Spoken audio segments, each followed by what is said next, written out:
इस वक्त की बड़ी खबर दक्षिणी लेबनान पर इजराइल की बमबारी जारी है। आईडीएफ का हिजबुल्लाह के ठिकानों पर हमला जारी है। हमले में हिजबुल्लाह के कई ठिकाने तबाह हो गए हैं।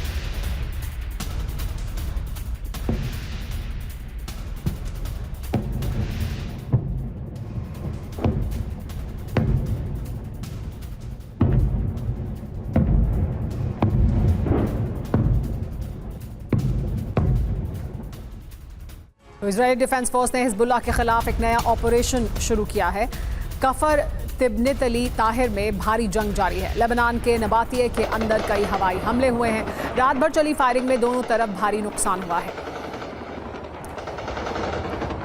तो इस तरह की तस्वीरें लेबनान से निकलकर सामने आ रही हैं और यही इस वक्त एक बड़ा मुद्दा बना हुआ है। ईरान ने एक बार फिर हॉर्मुज को बंद करने की धमकी दी है, जिसके बाद अब हालांकि सीज फायर की खबरें भी सामने आ रही हैं, लेकिन इजराइल भी पीछे हटने को तैयार नहीं है।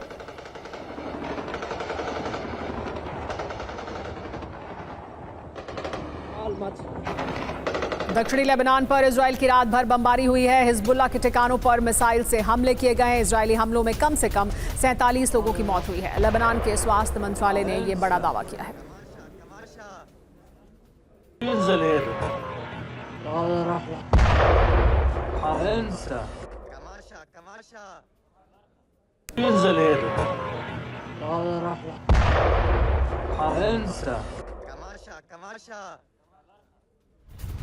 एक और बड़ी खबर नेतन्याहू की हिजबुल्लाह को सीधी चेतावनी। हिजबुल्लाह को बहुत भारी कीमत चुकानी पड़ेगी, कहा नेतन्याहू ने। इजरायली सैनिकों की मौत हम बर्दाश्त नहीं करेंगे। नेतन्याहू ने यह बड़ा बयान दिया है, जिसमें कहा है कि हिजबुल्लाह को भारी कीमत चुकानी होगी।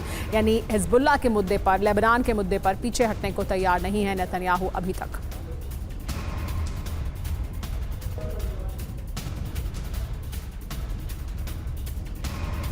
तो अमेरिका ईरान डील क्या खत्म हो जाएगी? लेबनान में विध्वंस क्या इसकी बड़ी वजह होगा?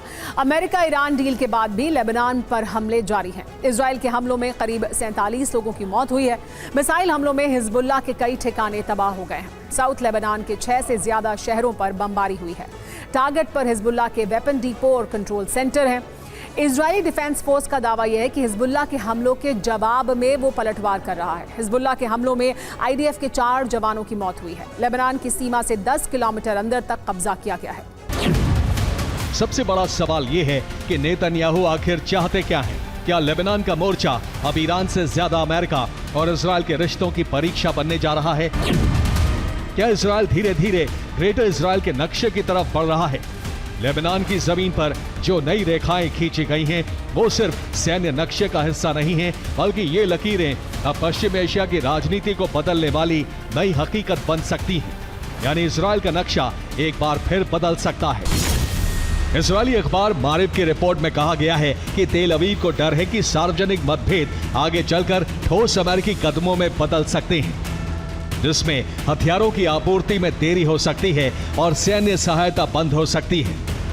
दूसरी तरफ हारित्स का विश्लेषण कहता है कि ईरान समझौते ने ट्रंप को नेतन्याहू के सबसे बड़े राजनीतिक हथियार से बदलकर उनके लिए राजनीतिक संकट में बदल दिया है।